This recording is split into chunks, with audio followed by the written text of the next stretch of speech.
ओम श्री साईनाथाय नमः। आजिर साई संदेश रे बाबा कहते मोर प्रिय संतान जेतेबेले तुमे बुझी पारुना कि केउं दिगरे जीव सेतेबेले तुमे आखि बंद कर, साईं नाम जप कर, देखिब तुमको बहुत साहस मिलिब। मु मध्य तुमको सठिक मार्ग देखाइबी।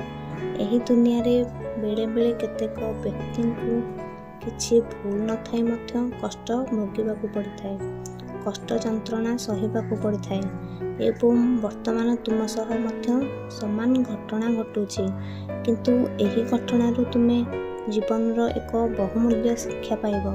निजको दोष दियो नहीं।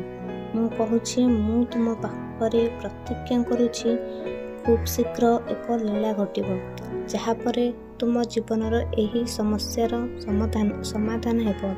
तुमे तो मोर भल हृदयर संतान, तुम हृदय सफा, तेणु अनावश्यक चिंता कर नहीं कि भयभीत हुओ नहीं। तुम बाबा उपरे तुमर भरोसा अच्छी तो? यदि अच्छी तो केवल यही विश्वास रखो, मन रख। तुमर समस्या को मन रख नहीं कि मन पकाओ नहीं। मो एकादश बाणी को प्रतिदिन पाठ कर, प्रतिदिन प्रार्थना कर। मन लागू नथिले मध्य प्रार्थना कर। प्रार्थना करिबा द्वारा मन को शांति मिलिब। प्रार्थना करिबा छाड़ नहीं।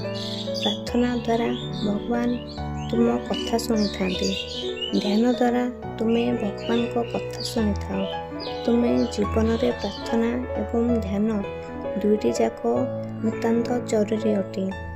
सर्वदा खुशी रे रुह, खूब आशीर्वाद करुछि एवं सर्वदा एमिति हसुथाओ। ओम श्री साईनाथाय नमः।